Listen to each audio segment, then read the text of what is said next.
1991년 10월 28일 맑은 하늘, 적당한 햇살, 시원한 가을바람이 얼굴을 간지리는 평온했던 그날 부드러운 가을 햇살을 맞으며 한 여성이 마지막 숨을 들이마십니다. 오늘은 그녀에게 매우 특별한 날이죠. 오늘이 그녀에게는 생애 마지막 날이기 때문입니다. 20살 꽃다운 나이, 여성은 이 사진 한 장을 남기고 세상을 떠납니다. 자신의 마지막을 잘 알고 있다는 듯 결연한 표정을 짓고 있는 이 앳된 얼굴의 여성은 중국 최연소 여성 사형수입니다. 한 남자를 사랑했고 그 사랑을 지키기 위해 여성은 죽음을 택하죠. 모든 걸 내어준 사랑, 그 사랑이 남긴 건 배신과 상처, 파멸이었습니다. 이후 그녀는 중국에서 가장 아름다운 사형수라는 비극적인 이름으로 기억되는데요. 누구보다 뜨겁게 사랑했고 마지막 순간까지 그 사랑을 지키고자 했던 여성. 하지만 세상은 그녀에게 단 한 번도 따뜻하지 않았습니다. 죽음을 앞두고 여성이 써내려간 글에는 중국어로 단 5글자, 치나이더 마마, 사랑하는 엄마만이 남아 있었습니다. 20살, 여성의 짧은 인생의 마지막 순간, 그녀가 보고 싶었고 그리워했던 이는 다름 아닌 자신을 버린 엄마였죠. 지금까지도 비극으로 기억되는 한 여성 사형수의 이야기, 그 숨겨진 이야기 시작합니다. 타오징, 1971년 윈난성 루이리시의 작은 시골 마을에서 막내딸로 태어났습니다. 위로는 언니와 오빠가 있죠. 그녀의 부모는 산림, 목재 관련 회사에서 노동자로 일했습니다. 당시 중국 시골은 남아선호 사상이 뿌리 깊게 박혀 있었는데 타오징의 집은 특히 더 강한 편이어서 그녀의 부모는 타오징의 오빠만 편애했습니다. 타오징과 그녀의 언니는 단지 여자로 태어났다는 그 이유 하나만으로 온갖 구박과 멸시를 받으며 자랐죠. 딸은 어차피 시집 가면 끝이야. 돈 들여 가르쳐서 뭐해? 남의 집 좋은 일 시키는 거지. 아들이 최고야. 타오징은 어릴 때부터 늘 이런 소리를 들으며 눈칫밥을 먹고 자랐습니다. 그녀의 부모는 자주 다퉜는데 아버지는 어머니를 종부리듯 하며 함부로 대했습니다. 아버지란 사람은 여자를 과시하고 업신여기는 게 몸에 배어있던 사람이었죠. 하루는 타오징이 학교에서 발목을 다쳐 조퇴를 하고 일찍 집에 왔습니다. 문을 열고 집 안으로 들어가는데 아빠가 이웃집 아줌마와 침대 위에서 뒤엉켜 있는 모습을 보게 됩니다. 처음 보는 낯설고 이상한 광경에 어린 타오징은 너무 놀라 소리를 지르며 울음을 터뜨립니다. 아이의 울음소리에 놀란 이웃들이 달려오고 그렇게 타오징 아버지의 추악한 민낯이 세상에 드러나죠. 불륜 행각이 발각되어 온 마을에 소문이 퍼지자 너 때문에 동네 창피해서 얼굴을 들고 다닐 수가 없잖아. 타오징 아버지는 모든 걸 타오징 탓을 하며 그녀를 욕하고 매질했습니다. 이 사건은 어린 타오징의 마음에 깊은 상처를 남기죠. 이 일이 있고 난 후 타오징의 얼굴에선 웃음이 사라지고 활발하고 명랑했던 타오징은 점점 어둡고 침울해집니다. 남편의 불륜이 만천하에 공개되자 부부관계는 최악으로 치닫고 타오징의 어머니는 이혼을 결심하지만 어디 이혼이라는 게 말처럼 쉽겠습니까? 남자의 외도가 그리 큰 흠이 되지 않던 시절 어린 자식들이 가여워 타오징의 어머니는 자기만 참고 넘기면 된다는 생각에 남편을 용서하고 넘어갑니다. 하지만 바람, 아예 안 핀 사람은 있어도 한 번만 피우는 놈은 없다죠. 타오징의 아버지는 계속 여자를 바꿔가며 대놓고 불륜을 저질렀습니다. 2년 후 남편의 불륜을 두 눈으로 직접 목격한 타오징의 어머니는 결국 이혼을 선택합니다. 이혼 후 아버지는 아들 판을, 어머니가 타오징과 언니, 두 딸을 맡아 기르기로 하죠. 그런데 여기서 정상적인 사고로는 절대 이해할 수 없는 일이 일어납니다.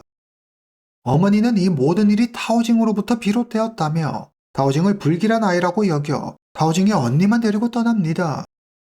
아빠의 불륜이 엄마의 불행한 결혼 생활에 대한 원망의 화살이 왜 자신에게 향하는지 영문을 알 수 없었던 어린아이는 그렇게 부모 모두로부터 버림받은 채 집에 덩그러니 혼자 남겨집니다. 어린 나이에 혼자가 된 타오징이 이후 어떻게 살았는지 언론을 통해 알려진 바는 없지만 들리는 풍월에 의하면 보육원에서 자랐다는 이야기도 있고 타오징을 가엾게 여긴 가까운 친척이 데려다 길렀다는 이야기도 있죠. 시간이 흐르고 타오징의 언니가 결혼을 합니다. 언니는 내내 혼자 남겨졌던 동생 타오징을 마음에 두고 살았습니다. 성인이 되고 결혼까지의 따로 가정을 이루자 동생 타오징을 집으로 데려와 함께 살죠.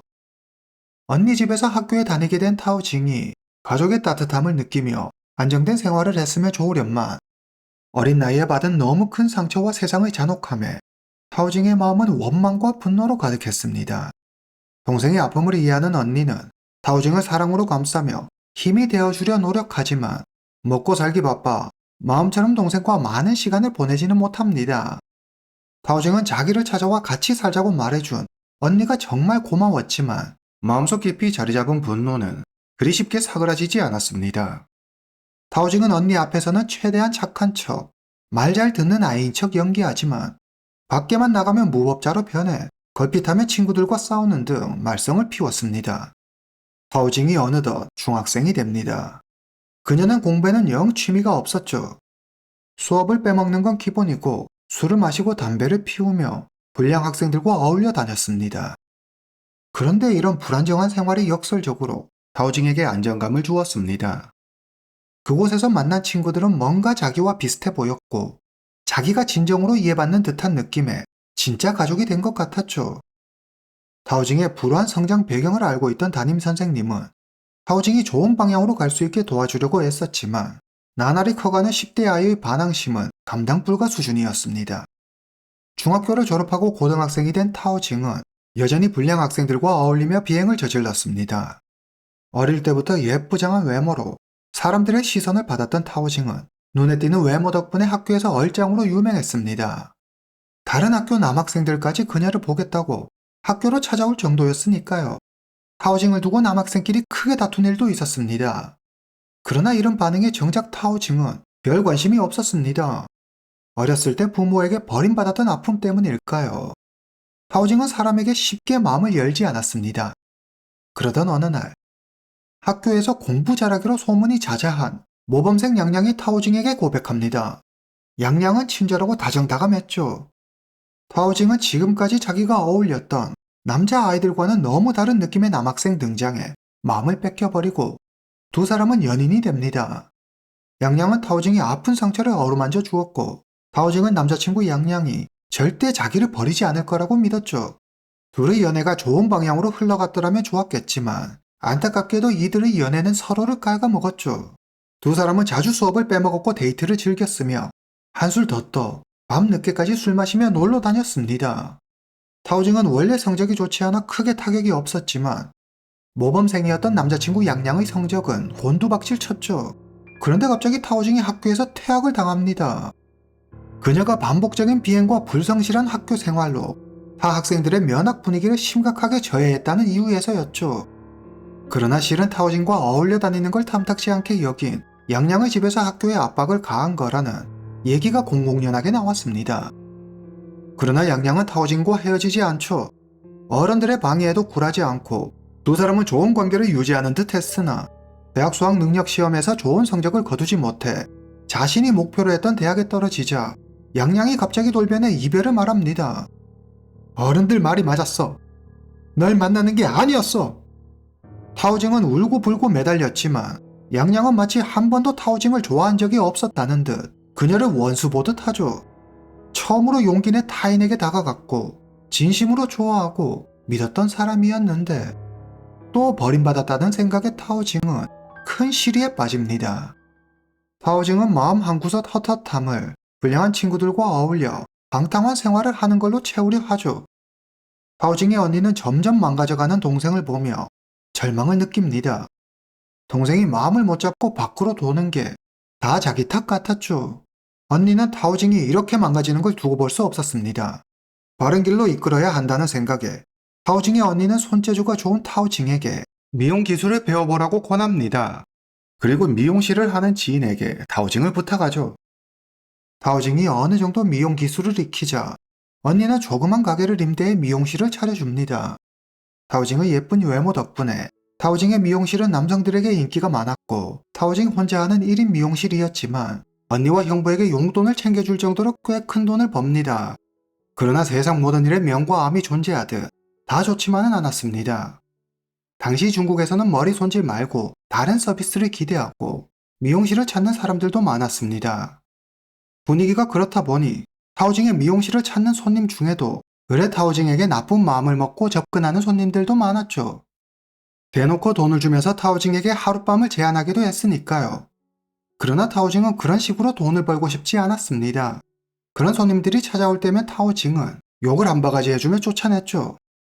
타오징은 드라마 같은 진정한 사랑을 꿈꾸고 있었습니다.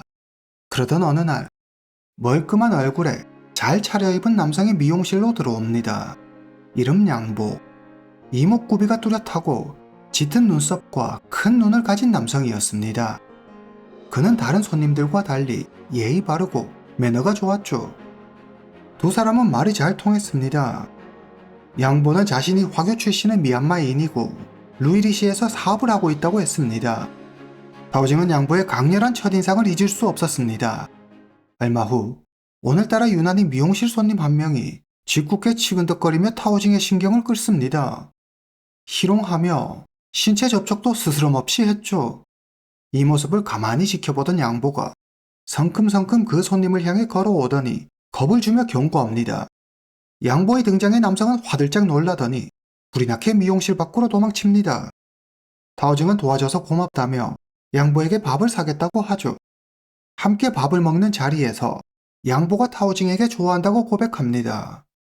내심 양보를 마음에 두고 있던 타오징을 좋아하며 그의 고백을 받아들입니다. 그런데 여기까지 보고 뭔가 이상하다고 눈치채신 분들도 계실 겁니다. 뭔가 타이밍이 절묘하죠.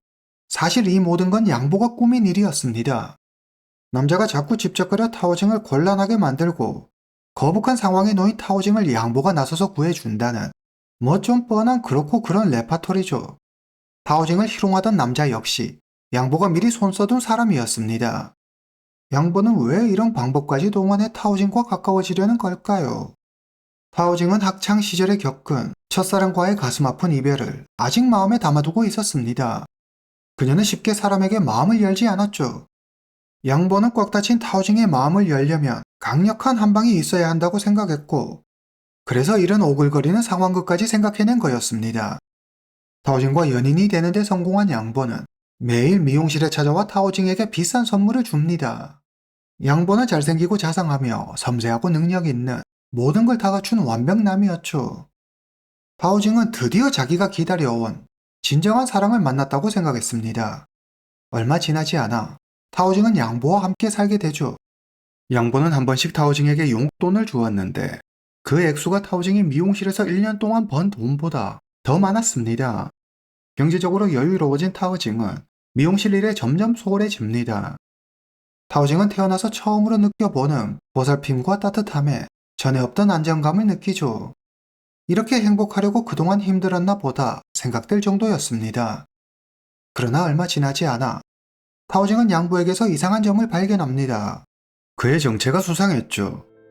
양보는 자기가 사업가라고 했는데 무슨 사업하는 사람이 사무실도 없고 매일 집에서 빈둥거리며 전화통만 붙들고 있었습니다.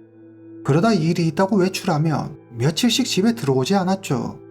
이렇게 일이 있다고 나가면 아무리 전화해도 전화도 받지 않고 연락이 두절됐습니다. 양보는 일 때문에 미얀마에 갔다 왔다고 둘러대지만 수상한 점은 이뿐만이 아니었습니다. 두 사람은 자주 거주지를 옮겨 다녀야 했는데 며칠 만에 새로운 집으로 이사가기도 했습니다. 남자친구의 이상한 행동에 불안해진 타오징이 양보에게 무슨 일을 하는지 솔직하게 말해달라고 부탁합니다.